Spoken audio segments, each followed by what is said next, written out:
Question है आपका, question number 1, suppose you are the chairperson of a board, suppose you are the chairperson of a board of school education, how would you plan to improve the overall quality of education in the schools under your jurisdiction? This type of question is an example of, मतलब कि बात हो रही है, मान लीजिए आप एक बोर्ड ऑफ स्कूल है, यानी स्कूल एजुकेशन का एक बोर्ड है, सीबीएसई के ही आप क्या हैं, एक तरीके से अध्यक्ष हैं। तो आप अपने अधिकार क्षेत्र के तहत स्कूलों में शिक्षा की जो ओवरऑल क्वालिटी है उसको बेहतर कर पाए, और उसको बेहतर करने के लिए किस तरह की, किस लेवल की सोच आपको चाहिएगी। तो पहला ऑप्शन है हायर ऑर्डर कन्वर्जेंट थिंकिंग की जरूरत पड़ेगी, यानी कि उच्चतर आदेश नहीं कहेंगे यार, उच्चतर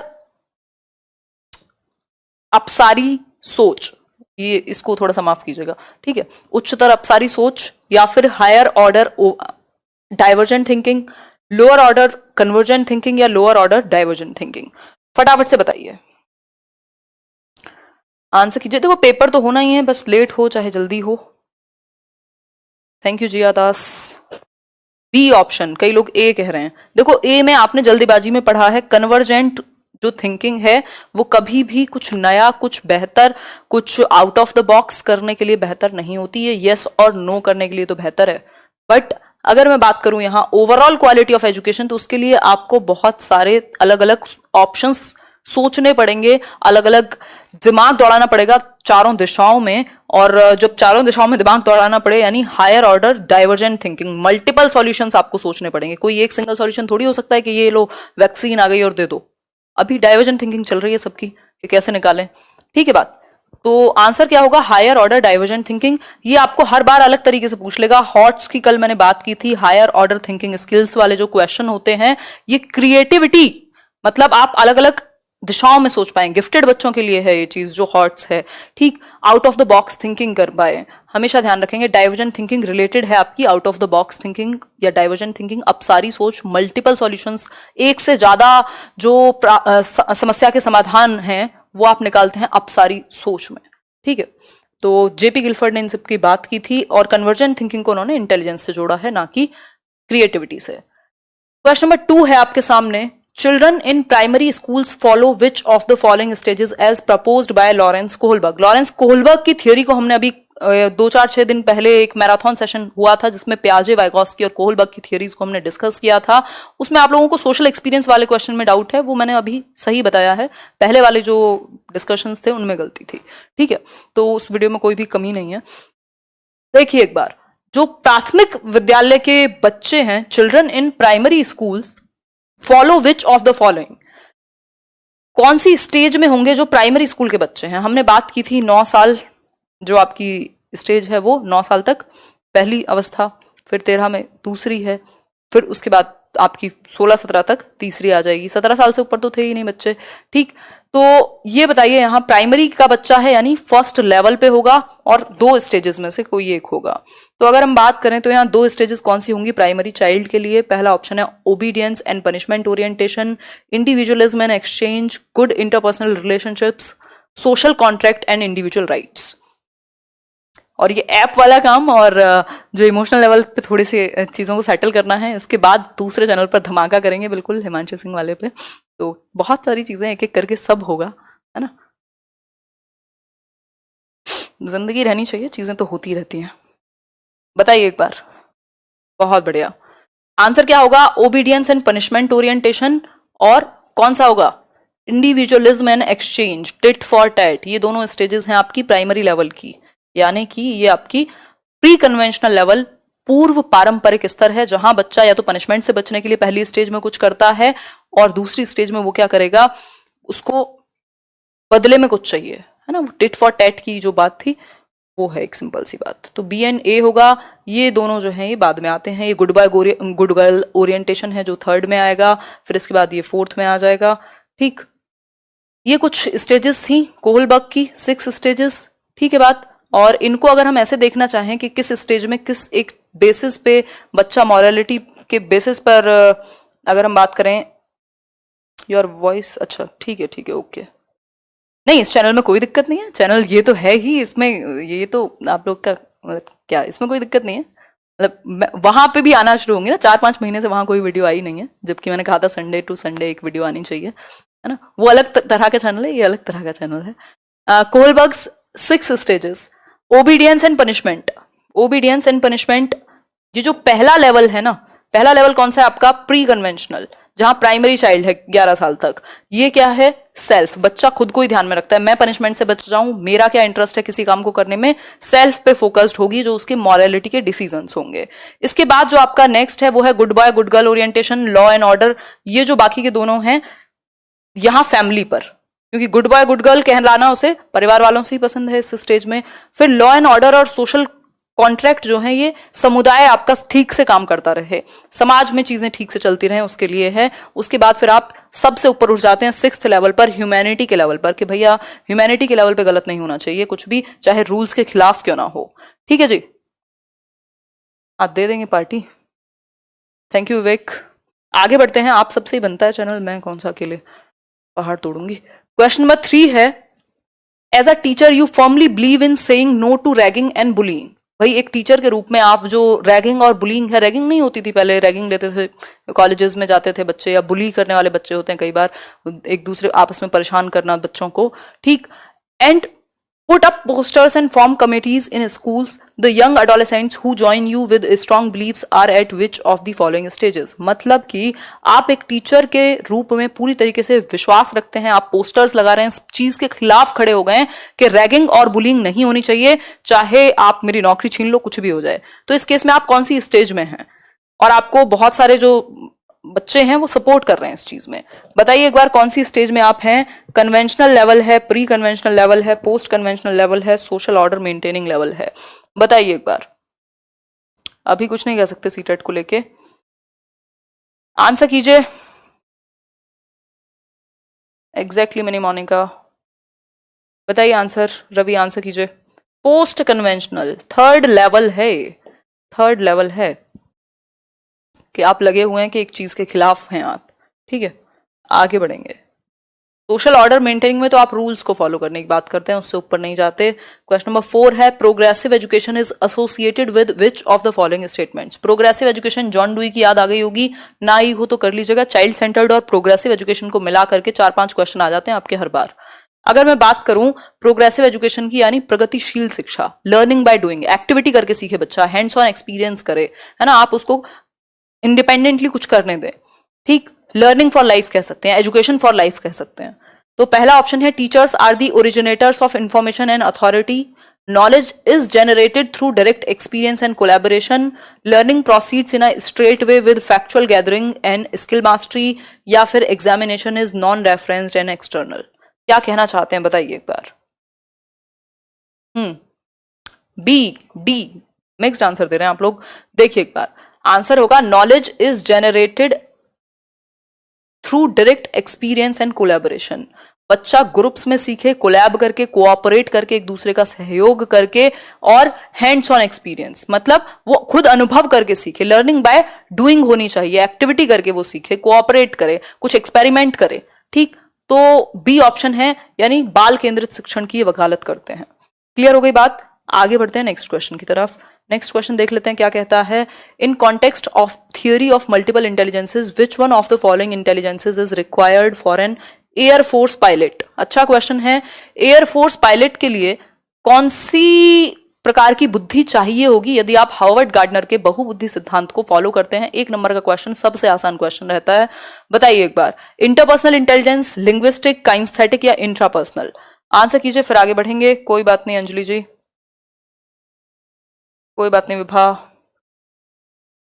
केदारमल जी, कई लोग, एक तो हमारा टाइम फिक्स नहीं रहता है, दूसरा आजकल नहीं है बट हो जाएगा कुछ दिन में, और दूसरा फिर सीटेट को लेकर जो है कई लोग अभी आराम कर रहे हैं, उन्हें लग रहा है ठीक है जब होगा तब पढ़ेंगे, है ना, तो वो कोई दिक्कत नहीं है।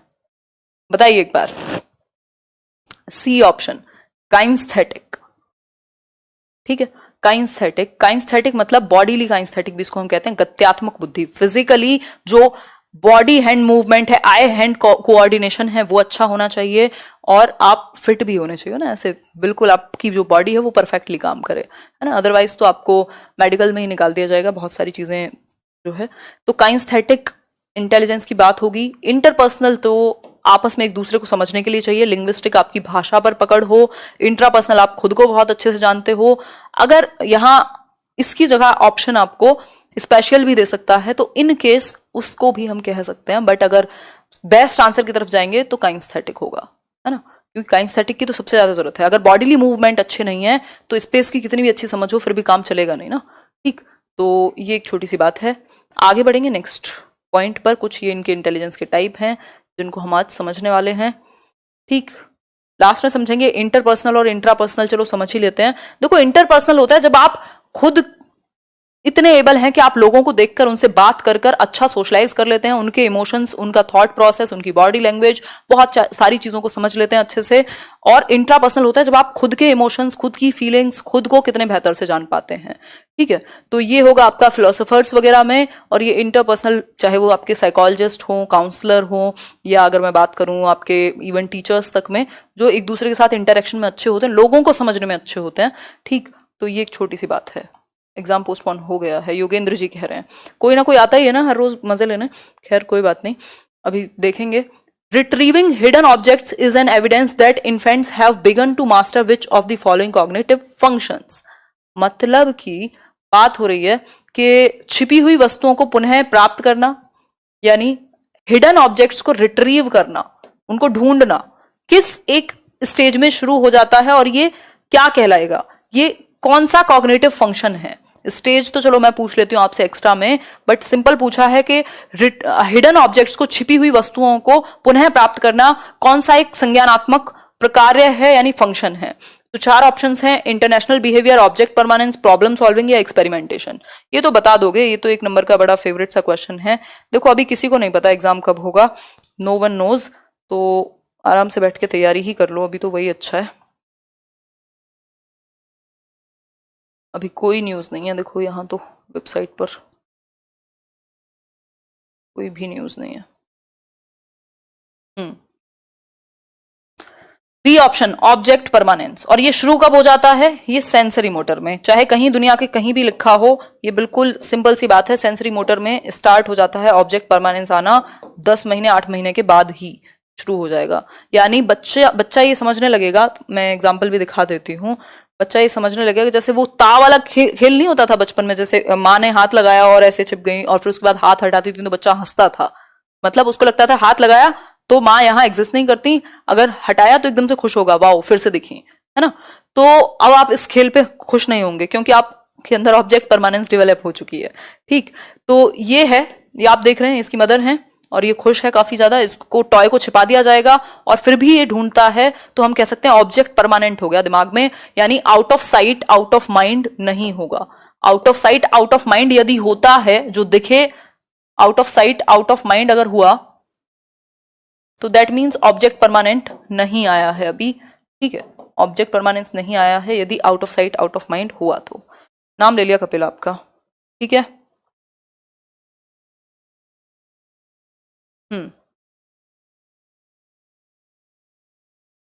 आयोग से बात होने पर बोला है, ठीक है, जो भी है उसको बाद में चेक करेंगे, मैंने अभी चेक नहीं किया तो मैं बिल्कुल आपको कोई भी स्टेटमेंट नहीं दे सकती, फेक न्यूज तो मैं नहीं फैलाती हूँ। क्वेश्चन नंबर 7 देखिए एक बार, the knowledge of individual differences helps teachers in, भाई व्यक्तिगत विभिन्नताओं का मतलब कोई भी दो लोग सेम नहीं होते, तो इस चीज को अगर हम बात करें तो इस चीज की जानकारी एक टीचर को जब हो के, जरूरी नहीं है 4 बच्चे हैं तो चारों एक जैसा ही परफॉर्म करें, चारों को एक ही चीज में इंटरेस्ट आए, इस बात को जानना आपको एज अ टीचर किस चीज में हेल्प करेगा। पहला ऑप्शन है understanding the futility of working hard with backward students as they can never be at par with the class, यानी ये समझना कि हार्डवर्क करना वीक स्टूडेंट्स के साथ कोई फायदे का नहीं है। या फिर accepting and attributing the failure of students to their individual differences, बच्चों को एक्सेप्ट करना उनके जो फेलियर है वो उनके इंडिविजुअल डिफरेंसेस के कारण है, मतलब इसका मतलब आप अपने काम से बच रहे हैं, और जिस भी ऑप्शन में बात टीचर को आराम देने की हो तो समझ जाइए वो ऑप्शन कभी होगा नहीं। फिर है making their presentation style uniform to benefit all students equally, मतलब कि जो उनका प्रेजेंटेशन स्टाइल है वो सभी के लिए एक जैसा हो। या फिर D option assessing the individual needs of all students and teaching them accordingly, मतलब आप जो व्यक्तिगत आवश्यकताएं हैं बच्चों की उनका आकलन करें कि किसको कौन किस तरीके के क्वेश्चन पूछता है, कौन किस तरीके से एक्टिविटी करता है, ये सब चीजें आप बच्चों को देखेंगे, उनसे क्वेश्चनिंग करेंगे, उनसे डिस्कशन करेंगे, तो आपको पता लगने लगेगा कि कौन सा बच्चा कैसे सीखता है और आपको किस किस मेथड में कहां कहां क्वेश्चन को समझाते हुए भी आपको कौन से 4 एग्जाम्पल देने हैं कि 4 तरह के बच्चे या जो अलग अलग तरह के बच्चे हैं उनको समझ आ पाए। तो इंडिविजुअल डिफरेंसेस यानी व्यक्तिगत विभिन्नताओं की जो जानकारी है वो टीचर को हेल्प करती है टीचिंग मेथड्स में, और इससे क्या होगा, टीचर आकलन कर पाएगा इंडिविजुअल नीड्स का कि भाई किस बच्चे की कौन सी आवश्यकता है। आप इंग्लैंड का एग्जांपल दे रहे हैं, बच्चे को इंडिया का भी नहीं पता, प्रॉब्लम होगी। ठीक, all students and teaching them accordingly, उसी के अकॉर्डिंग फिर आप सिखाइए। भाई जरूरी नहीं है हर बच्चे को लिखने में ही मजा आए, हो सकता है किसी बच्चे को बोल करके अपना बात को एक्सप्रेस करने में मजा आए, तो आप उसको बोलने का मौका देंगे, दूसरे को आप लिखने का मौका दे सकते हैं। तो उनकी आवश्यकताओं के अनुसार आप अपने मेथड में परिवर्तन करते हैं। ऐसा नहीं होता कि इंडिविजुअल डिफरेंसेस के कारण ही बच्चे फेल होते हैं, ये तो ऐसी बात हो गई कि फिर तो एजुकेशन का कोई रोल ही नहीं बचा। तो ऐसे ऑप्शंस को देख के कंफ्यूज नहीं होना। Understanding the futility of working hard, कि भैया मेहनत करना बेकार है पिछड़े हुए बच्चों के साथ, फिर से आप अपने काम से बचने की कोशिश कर रहे हैं। यूनिफॉर्म नहीं बनाते कभी भी, स्टाइल को ध्यान में रखिएगा। यूनिफॉर्म का मतलब है जैसे स्कूल में आप यूनिफॉर्म पहन के जाते हैं ताकि सब सामान्य लग सकें, सब एक जैसे लग सकें, चाहे कोई अमीर घर से आए, गरीब घर से आए, या कुछ भी हो, मतलब आप यूनिफॉर्मिटी है, एक जैसा, एक रूपता है वहां।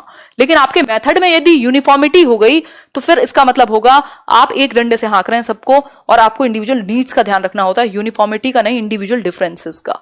ठीक है, तो ये छोटी छोटी बातें हैं जिनको आप ध्यान रखेंगे तो क्वेश्चन में गलती कम होगी। क्वेश्चन नंबर 8 है आपके सामने, by placing student in the least restricted school environment the school.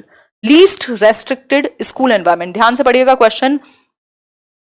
बहुत बढ़िया रानी जी, आंसर कीजिए एक बार लाइक करने के बाद, और ज्यादा अच्छा लगे तो शेयर भी कीजिएगा। Least restricted school environment, least restricted मतलब कम डिस्टर्बेंस, कम से कम डिस्टर्बेंस। ठीक, रेस्ट्रिक्शंस कम, रेस्ट्रिक्शंस मतलब सीखने के रूप में, बराबर में डीजे ना बज रहा हो जब आप पढ़ा रहे हो तो। ठीक, इक्वलाइजेस द एजुकेशनल अपॉर्चुनिटीज, मतलब जो एजुकेशनल अपॉर्चुनिटीज हैं उनको सभी के लिए बराबर, equalises the educational opportunities for girls and disadvantaged groups, जो गर्ल्स हैं और डिसएडवांटेज्ड ग्रुप्स हैं उन्हीं के लिए बराबर कर देना सारी जो अपॉर्चुनिटीज हैं, उसको हम लीस्ट रेस्ट्रिक्टिव एनवायरमेंट कह रहे हैं। या फिर B option, normalises the lives of children from deprived groups who were increasing the linkage of school with the parents and communities of these children. जो डेप्राइव्ड वंचित समूह है, चाहे किसी भी आधार पर, चाहे वो जाति हो, समूह हो, रंग हो, आर्थिक स्थिति हो, कोई अक्षमता हो, उन बच्चों को शामिल करना। या फिर gets disadvantaged children's involvement in activities such as science fairs and quizzes, बच्चों को साइंस फेयर्स में इंक्लूड कर लो। या फिर sensitises other children not to bully or to put the disadvantaged children down, यानी कि आप बच्चों को सेंसिटाइज करें, क्या करें, उनको कहें कि भाई संवेदनशील बनो, बच्चों को बुली नहीं करना, और डिसएडवांटेज्ड चिल्ड्रन जो किसी भी तरीके से हाशिए पर हैं उनको नुकसान नहीं पहुंचाना। तो ये आपका ये क्या होगा, ये आपका लीस्ट रेस्ट्रिक्टिव एनवायरनमेंट बन जाएगा, जहां बच्चे के लिए सीखने में रेस्ट्रिक्शन कम से कम है, उसको कहेंगे लीस्ट रेस्ट्रिक्टिव एनवायरनमेंट, जहां वो खुल के सीख पाए। तो आप बच्चों को ये इस चीज के प्रति संवेदनशील बनाते हैं कि किसी भी बच्चे को धमकाना नहीं है, बुलिंग नहीं करनी और रैगिंग नहीं करनी, और इसके अलावा उनको पीछे नहीं खींचना, उनको सपोर्ट करना, एक दूसरे को कोऑपरेट करना सिखाएंगे। ठीक है मनु, आगे बढ़ते हैं। क्वेश्चन नंबर 9 देखिए, reducing the time allotted to complete an assignment to make it coincide with time of attention and increasing this time in a phased manner will be best suited to deal with which of the following disorders. ध्यान से पढ़िएगा इसको फिर से एक बार और फिर answer कीजिए। हाँ, सबके नाम ले लेती हूँ, पढ़ाएगा कौन बताइए एक बार, आंसर कीजिए। बहुत बढ़िया, सही लाइक कर रहे हैं आप लोग। मैं मिक्स करा रही हूँ अंशु प्रीवियस ईयर को, कोई दिक्कत नहीं है इसमें, आप इतना कर लो बहुत हो जाएगा आपके लिए, कोई इशू वाली बात नहीं है। 100% कई लोग कह रहे हैं कि बी है आंसर। लेट मी सी, मैं थोड़ा सीटेट की वेबसाइट पे देख लेती हूँ। खैर देखिए एक बार, reducing the time allotted to complete an assignment, एक असाइनमेंट है जिसको मान लो 15 मिनट में कम करना था, मतलब खत्म करना था, तो इसकी जो टाइम लिमिट है उसको कम में, मतलब कम टाइम स्पेन का बना दिया। मान लो आधे घंटे का था तो उसको 10 मिनट या 15 मिनट में तोड़ दिया। इसके बाद ताकि अटेंशन का टाइम कम हो सके, and increasing this time and phased manner will be best suited to deal with which of the following disorders. मतलब कि आपने एक असाइनमेंट का जो टाइम अलॉट किया था उसको कम किया और बच्चे की अटेंशन के अकॉर्डिंग किया, इंक्रीज किया टाइम को ताकि बच्चे की जो स्थिति है जो उसके डिसऑर्डर को सूट कर सके, उस तरीके से आपने टाइम को डिवाइड कर दिया। कौन से एक डिसेबिलिटी को सूट करेगा ये काम, तो आप लोग अलग अलग आंसर्स दे रहे हैं। आंसर क्या है? आंसर होगा डी ऑप्शन सी। कैसे हो जाएगा?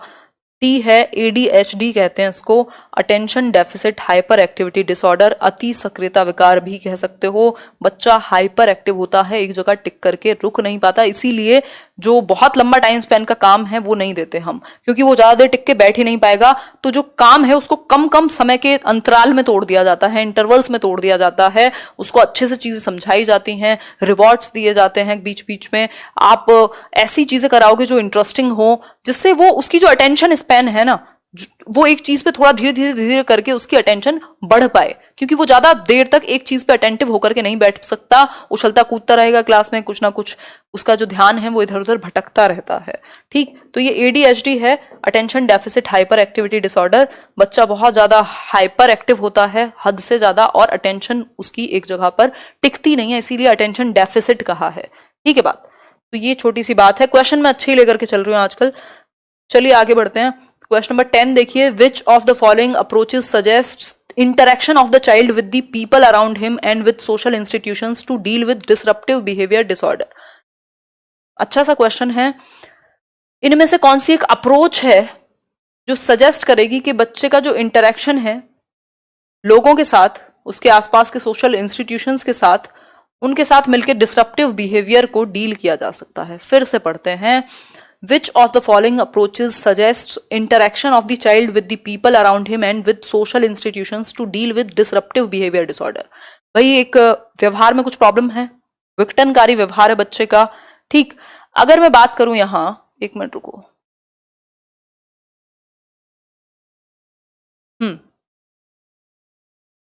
तो अगर मैं बात करूं यहां, तो किसी बिहेवियरल प्रॉब्लम है बच्चे को कोई, उस केस में अगर हम बात करें तो बच्चे की जो ये बिहेवियरल प्रॉब्लम है उसको लोगों के साथ, उसके व्यवहार में और जो सोसाइटी के साथ व्यवहार है उनके साथ इंटरेक्शन में देखा जा सकता है, उसको डील किया जा सकता है। तो ये कौन सी एक अप्रोच है जो इस बात को कहेगी कि समाज के साथ मिलकर के आप डील कर सकते हो इस प्रॉब्लम को? बिहेवियरल है, बायोलॉजिकल है, इकोलॉजिकल है या डायनामिक है? ये रेयर क्वेश्चंस हैं जो आते हैं इस टाइम। बहुत बढ़िया आकाश सिंह। हाँ, सीटेट के बाद केवीएस पढ़ेंगे नेहा, क्यों नहीं पढ़ेंगे? अभी सीटेट पे फोकस है। सर में बड़ा दर्द है। बताइए एक बार। 10th का डी? ना ना ना, देखो बिहेवियरल डिसऑर्डर है जिसको डील करने के लिए ये कहा गया है कि समाज और जो आसपास की जो इंटरेक्शन है बच्चों का लोगों के साथ, उसको आप थोड़ा सा देखिए, वहां से ये चीज डील की जा सकती है। तो ये अप्रोच है आपकी इकोलॉजिकल अप्रोच। इकोलॉजिकल अप्रोच मैंने एक थियरी कराई हुई है यूट्यूब पर, बहुत कम ही लोग इसको डिस्कस करते हैं। Ecological model of Urie Bronfenbrenner भी बोल सकते हैं।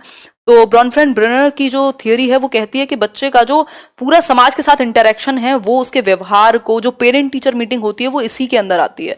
मैं वो थियरी आपको दिखा देती हूँ। पारिस्थितिकी तंत्र कहते हैं इसको, कि जो आसपास का माहौल है, जो जितने भी सिस्टम्स हैं वो अफेक्ट करते हैं बच्चे के व्यवहार को।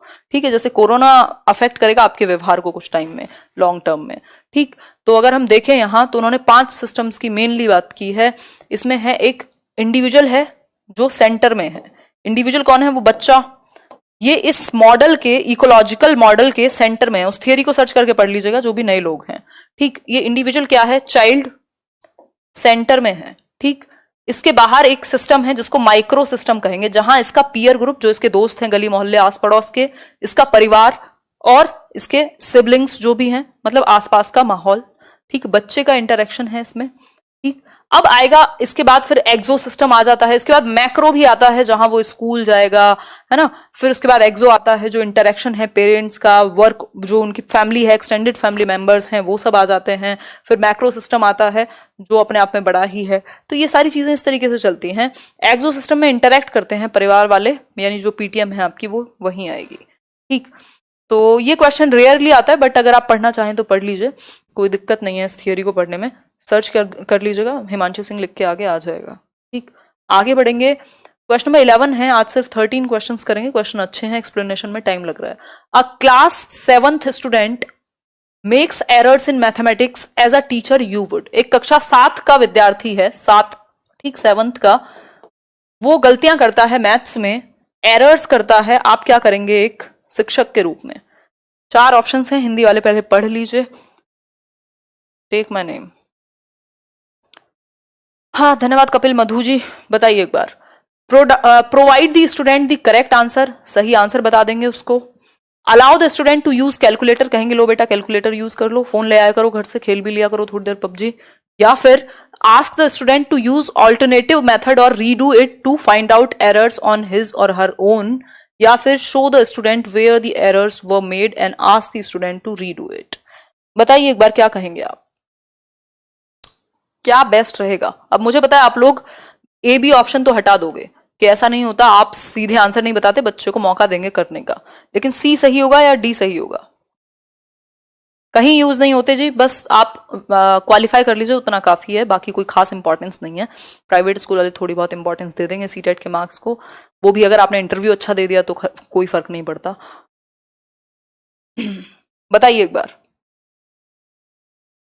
क्वालिफाइंग एग्जाम है, क्वालिफाई करना ज्यादा जरूरी है, नंबर या स्कोर बहुत ज्यादा मैटर नहीं करता। सही बात है शिवा। आंसर क्या होगा? Ask the students to use alternative method or redo it to find out errors on his or her own. मतलब कि अगर हम बात करें, आप विद्यार्थियों को कहेंगे कि भाई वैकल्पिक विधि का इस्तेमाल करने की कोशिश करो, गलती हुई है ना, एक बार इस मेथड से ट्राई करके देखो, ठीक, और या फिर दोबारा एक बार इसको ट्राई करके देखो, ठीक है, ताकि मतलब आप उसको कहेंगे एक बार चेक करो खुद से इसको कहीं गलती है क्या, या फिर दूसरा मेथड उसको अप्लाई करने के लिए कह सकते हो। तो सी ऑप्शन में बच्चा ज्यादा एक्टिव है, बच्चा जहां ज्यादा एक्टिव होता है वो ज्यादा बेहतर ऑप्शन होता है 90% केसेस में, ठीक है। डी क्यों नहीं होगा? डी इसलिए नहीं होगा कि आप बच्चों को सीधा बता दिया आपने कि ये तुम्हारी गलती है और इसको दोबारा करो। अब दोबारा में जरूरी नहीं है कि वो ठीक ही कर ले, तो ऑल्टरनेटिव मेथड ज्यादा बेहतर है। आपने उसको 4 ऑप्शन तो दिए एटलीस्ट, ठीक है। तो भाषा का खेल है पेडागोजी में, भाषा बदलते ही आंसर बदल जाता है, और सी ऑप्शन नहीं होता तो हम डी के पास चले जाते, इतना भी बुरा नहीं था, ठीक। इमोशनल इंटेलिजेंस में be associated with which domain of theory of multiple intelligences. बहुबुद्धि का सिद्धांत गार्डनर का एक क्वेश्चन फिक्स रहता है आपका, तो इनमें से अगर कौन सी एक इंटेलिजेंस का टाइप होगा, 8 प्रकार की बुद्धि हैं जिनको हम कंसिडर करते हैं, ठीक। जो सांवेगिक रूप से बुद्धिमान आप किसको कहेंगे? 4 ऑप्शंस हैं, एक बार चूज कीजिए। आज सिर्फ 13 क्वेश्चंस हैं, इसके बाद एक और क्वेश्चन है आपका, आंसर कीजिए। अरे बहुत बढ़िया शुभांगी, नहीं आप खुद समझने लगोगे, बहुत बढ़िया आकाश। वैकल्पिक विधि का मतलब है मल्टीपल तरीके होते हैं ना मैथ्स में एक प्रॉब्लम को सॉल्व करने के, तो ऑल्टरनेटिव वे, विकल्प ढूंढो इसका, दूसरे तरीके से करके देखो एक बार, ठीक है। आंसर कीजिए कौन सा सही होगा। बहुत बढ़िया, बहुत ही बढ़िया, ए ऑप्शन, इंटरपर्सनल और इंट्रापर्सनल इंटेलिजेंस। नेचुरलिस्टिक वाला तो नेचर को लेकर के अच्छा होगा, जैसे फार्मर्स हैं, गार्डनर्स हैं, जूलॉजिस्ट, बॉटनी वगैरह के लोग होंगे जिनको अच्छे से नेचर की समझ होगी। विजुअल स्पेशियल जो है वो आपका चित्रकार, जो मूर्तिकार है उसको ज्यादा अच्छे से स्पेस समझ आएगा, जो आपका डेकोरेटर है या फिर आपका जो आर्किटेक्ट्स होते हैं जो पूरा मैप वगैरह बनाते हैं अच्छे से, है ना, कार्टोग्राफर भी हो सकता है। एग्जिस्टेंशियल इंटेलिजेंस की बात अभी तो आपकी नहीं की गई है, हालांकि ये जुड़ चुकी है गार्डनर की थियोरी में, बट हम एनसीईआरटी को ही फॉलो कर रहे हैं। और एग्जिस्टेंशियल इंटेलिजेंस में आपके एग्जिस्टेंस, आपके अस्तित्व को लेकर के क्वेश्चंस होते हैं, वो एक फिलॉसफी में चला जाएगा। बात हो रही है इमोशनली इंटेलिजेंट कौन ज्यादा होगा, जो दूसरों के इमोशंस को, दूसरों की फीलिंग्स को, उनके बिहेवियर को बहुत अच्छे से समझ सके, और जो अपने बिहेवियर, अपने इमोशंस, अपनी फीलिंग्स को भी बहुत अच्छे से समझ सके। तो इंटरपर्सनल और इंट्रापर्सनल, इंटर मतलब 2 या 2 से अधिक, इंटर स्टेट बसेस चलती है ना आपकी, ठीक, तो ISBTs बने हुए हैं दिल्ली में, ठीक। तो उस केस में अगर हम बात करें तो इंटरपर्सनल मतलब 2 या 2 से अधिक लोगों को, मतलब दूसरों को बहुत अच्छे से समझना। इंट्रा मतलब स्वयं में, इंट्रा मतलब अंतर व्यक्ति, अंतः व्यक्तिक, स्वयं को आप बहुत अच्छे से समझते हैं। तो दोनों ही लोग इमोशनली इंटेलिजेंट होंगे जो दूसरों के साथ बहुत अच्छा इंटरेक्ट कर लेते हैं और खुद को भी बहुत अच्छा समझ लेते हैं, ठीक है। तो सिंपल बात, कोई दिक्कत नहीं है। आगे बढ़ते हैं, नेक्स्ट क्वेश्चन पर, क्वेश्चन नंबर 13 आज के लिए लास्ट है, प्यारा सा क्वेश्चन है। Which of the following is properly sequenced in the context of motivation cycle? अभिप्रेरणा की जो साइकिल है अगर हम बात करें तो कौन सी एक चीज ठीक से अनुक्रमित है? सीक्वेंस मोटिवेशन साइकिल का कौन सा सही है? मोटिवेशन साइकिल, अभिप्रेरणा की साइकिल, और मोटिवेशन के लिए एक और चीज यूज होती है कि दूसरा कौन सा एक टर्म है जिसको इंटरचेंजेबली मोटिवेशन के लिए यूज किया जाता है, तो वो टर्म है नीड। आवश्यकता ही आविष्कार की जननी है, यानी कुछ नीड होती है तभी आप मोटिवेटेड होते हैं, तो नीड को इंटरचेंजेबली यूज किया जाता है और नीड से ही ये कहानी शुरू होती है। बहुत बढ़िया पूनम।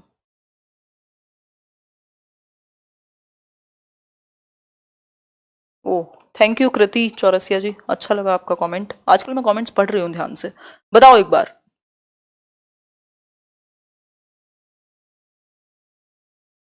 एग्जैक्टली दिनेश, सही बोल रहे हैं आप। आंसर कीजिए, क्या होगा? लगाओ तुक्का। देखो एनडीए बताया हुआ है, नेशनल डिफेंस एकेडमी नहीं है ये आपका नीड ड्राइव अराउजल है। फिर उसके बाद एनडीए के बाद गार बताया गया है, ये गारो खांसी वाला गार नहीं है, नॉर्मल गार है ये, ठीक। GAR, G for goal directed behaviour, A for achievement, R for reduction of arousal, ठीक। तो ये आप निमोनिक से याद रख सकते हैं, ये 6 स्टेप्स हैं आपकी मोटिवेशन के साइकिल में, ठीक। अब देखो फटाफट से एनडीए कहाँ है? यहां तो एन ही नहीं है, डी तो तेल लेने जाएगा, यहां भी नहीं है एन, इन दोनों में एन है, ठीक। नीड के बाद ड्राइव भी है, तो एन डी तो यहीं मिला हमें, यहां तो जी मिल गया, ठीक। सिंपल था, क्या इसमें कुछ भी नहीं सोचना था, 20 सेकंड में आप सॉल्व कर देते हद से हद। Need drive arousal goal directed behaviour achievement reduction of arousal, ऐसे चलती है आपकी मोटिवेशन की साइकिल। फॉर एग्जांपल अभी समझ लेते हैं इसको, और आउट ऑफ 13 कितने ठीक हुए वो आप कमेंट करके बताइएगा वीडियो के बाद, या अभी भी बता सकते हैं जो लोग लाइव हैं। पहले ये देख लीजिए, ये अभिप्रेरणा की क्या है, चक्र है अभिप्रेरणा का। नीड मतलब आवश्यकता होती है आपको किसी चीज की, आपको सीटेट क्रैक करने की आवश्यकता है टीचर बनने के लिए, तो आप क्या कर रहे हैं, आपके पास एक आवश्यकता आई, मतलब एक नीड जनरेट हुई जो आपको मोटिवेट करेगी, तो ये पहला स्टेप हुआ, आपको नीड है किसी चीज की। भाई जिसे नीड नहीं है वो तो नहीं कर रहा, भाई वो तैयारी क्यों करेगा जिसको नीड नहीं है, या जिसको नीड फील नहीं हो। नीड का मतलब यही नहीं है कि पैसे के टर्म में ही हो या किसी और टर्म में ही हो, किसी भी फॉर्म में हो सकती है। ये आपको अपने ईगो को सेटिस्फाई करने के लिए हो सकती है, या फिर पड़ोसी को जलाने के लिए हो सकती है, या फिर खुद को आपको शौक हो कि हाँ ठीक है मुझे टीचिंग करनी है और मुझे ज्यादा अच्छा मौका मिलेगा यदि मैं गवर्नमेंट टीचर बन पाऊंगा, तो ज्यादा ऐसे बच्चों को जिनको ज्यादा नीड है उनको पढ़ा पाऊंगा। हालांकि ऐसे सोचते कम ही लोग हैं, बिल्कुल नहीं, ऐसा नहीं है संजू जी। फिर एक ड्राइव जनरेट होगी जो आपको प्रणोद कहेंगे इसको, मतलब नीड आवश्यकता तो है लेकिन हिल रहे हो आप अपनी जगह से, जरूरी तो नहीं है ना, तो नीड के बाद एक ड्राइव आएगी जो आपको थोड़ा सा ऐसे स्टार्ट सा करेगी कि भाई चलो चलो आगे चलो, है ना, एक ड्राइविंग फोर्स है कि आगे बढ़ना है किसी चीज के लिए। फिर अराउजल, एकदम आग लग गई, अब तो अब नहीं रुकेंगे, है ना, ऐसे किसी से ताना सुन लिया किसी रिश्तेदार से, ठीक है, अराउजल बिल्कुल आग जैसी चल रही है एकदम। तो अब आप ये जो अराउजल है, ये पीछे के 3 स्टेप आपको गोल डायरेक्टेड बिहेवियर की तरफ धकेलते हैं कि आप लक्ष्य निर्देशित व्यवहार करें, मतलब आप किताब उठाएं, लेट्स लर्न को सब्सक्राइब करें और पढ़ाई शुरू करें, कुछ चैप्टर्स थियरीज देखें, इतनी सारी प्लेलिस्ट बनाई हुई है, इतना सारा कंटेंट है देखने के लिए, इतने सारे चैप्टर्स हैं उनको देखें, या फिर अगर आपको दिक्कत है कुछ और कर रहे हैं तो कोई कोर्स लें, किताब लें, अपने पड़ोसी के पास जाएं जिसने सीटेट क्रैक किया था, और आप दिशा निर्देशित व्यवहार कर रहे हैं, उस दिशा में चल रहे हैं आप, ठीक, जिससे अचीव कर सकें। फिर जब आप सही दिशा में चलेंगे तो अचीवमेंट निश्चित है, आप उपलब्धि प्राप्त करेंगे, उपलब्धि हो जाएगी तो ये जो आग थी ना, ये जो अराउजल था, इसमें कमी आ जाएगी, रिडक्शन आ जाएगा। अब हर बार थोड़ी आपको फर्क भी नहीं पड़ेगा कब फॉर्म निकलेंगे, एक बार नौकरी ले ली आपने तो, ठीक, बार बार थोड़ी वही एग्जाम देके निकालते रहोगे, ठीक। तो ये एक सिंपल सी बात है। अगर नीड है उसके बाद भी तो फिर एक अलग बात है, आपको शौक लग जाए, है ना, तो वो एक डिफरेंट बात है। शौक वो वाला शौक नहीं, मतलब ऐसे पैशन वाला शौक, ठीक। तो ये कुछ 6 स्टेजेस हैं जो होती हैं मोटिवेशन के साइकिल में। और मोटिवेशन 2 प्रकार की है, इस पर भी कई बार क्वेश्चन पूछा जाता है, इंट्रिंसिक और एक्सट्रिंसिक। इंट्रिंसिक मतलब आंतरिक, एक्सट्रिंसिक मतलब बाह्य अभिप्रेरणा।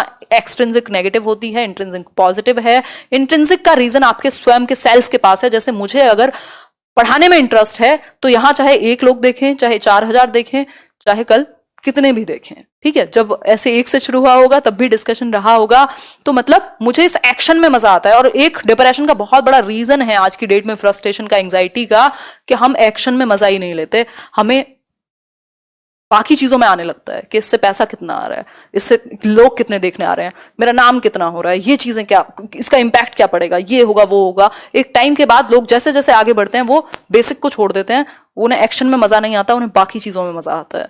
ठीक, तो प्रॉब्लम है, फिर अपने आप एंग्जाइटी आएगी, डिप्रेशन आएगा, प्रॉब्लम आएगी। ठीक, तो इंटरनल मोटिवेशन इसलिए अच्छी है क्योंकि यहां बाहरी कारक बहुत ज्यादा प्रभावित नहीं करते। प्रभावित तो करेंगे अगर आप भूखे मर गए तो, लेकिन बहुत ज्यादा प्रभावित नहीं करते। तो एक क्वेश्चन आता है कि कौन सा एक इंट्रिंसिक मोटिवेशन के बारे में सही है। तो जो व्यक्ति आंतरिक रूप से मोटिवेटेड है तो उसमें एक ऑप्शन होता है कि रिवॉर्ड्स आर नॉट इनफ या only rewards are not enough to keep him motivated. मतलब उसको मोटिवेटेड रखने के लिए सिर्फ रिवॉर्ड्स काफी नहीं है ना। जैसे मैं अभी कल परसों कह रही थी कि यार जीवन नहीं लगाया जा सकता पैसे पे, उसका मतलब सिर्फ रिवॉर्ड्स काफी नहीं है, इंपॉर्टेंस तो है बट सिर्फ वो नहीं। ठीक, तो इंट्रिंसिक जो है वो पॉजिटिव है, इसका लोकस ऑफ कंट्रोल आपके अंदर होता है। ठीक हो गई बात। तो ये एक छोटी सी बात है। एग्जाम डेट अभी तक तो ऐसा कोई सेल्फ मोटिवेशन एग्जैक्टली अभी तक तो कोई ऐसा कुछ नहीं है। नेक्स्ट मैराथन में बता दूंगी, कल हम ईवीएस के मैप वाले क्वेश्चन करेंगे जहां तक है ना, होपफुली। तो मैप से रिलेटेड क्वेश्चंस करेंगे कल 9 बजे। और आउट ऑफ 13 कितने क्वेश्चंस ठीक हुए वो आप कमेंट करके बताइएगा, पीडीएफ में आपकी शेयर कर दूंगी। कहाँ? टेलीग्राम पर। ठीक है, तो ये कहानी है। और अगर एग्जाम तो एक्सटेंड होगा ही जहां तक है, तो देखते हैं फिर 10 दिन बाद शायद ऐप जो है वो आ पाए। तो इतनी सी बात है। लाइक शेयर सब्सक्राइब ना किया हो तो कर लीजिएगा। And be your own constant, इसकी बहुत जरूरत है आज की दुनिया में, नेगेटिविटी बहुत है। अपने साथ बने रहिए चाहे कोई साथ हो या ना हो। ठीक है, चलिए फिर कल मिलते हैं। बहुत अच्छा डिस्कशन रहा आप लोगों के साथ। हाँ, बहुत बढ़िया शहनाज जी, थैंक यू। उषा जी, आंखें तो खुल नहीं रही हैं। बहुत बढ़िया शिवान्या। काजू कह रहे हैं रिश्तेदारों से ताने पे मुस्कुराया आपने, रिलेटेबल। थैंक यू काजू। बाकी मुझे ऐसा सच कोई फर्क पड़ता नहीं है, और ना मेरे को कोई ऐसे डायरेक्टली तो नहीं कहेगा, पीठ पीछे तो सारी दुनिया किसको क्या क्या कहती है। तो मतलब ऐसे बहुत ज्यादा मैं इम्यून हूँ इस चीज से ना, कोई दिक्कत नहीं है। मतलब खुद को जवाब दीजिए, खुश रहेंगे। ठीक है, ऐसा ऐसे मतलब ऐसे मैंने कौन से बुरे कर्म किए, अच्छा ही कर रही हूँ। बस वो बात अलग है कि उनको जो समझ में आता है वो अच्छा ही है, वैसे इसमें भी अच्छा ही है, कोई दिक्कत नहीं है। चलो, टेक केयर, गुड।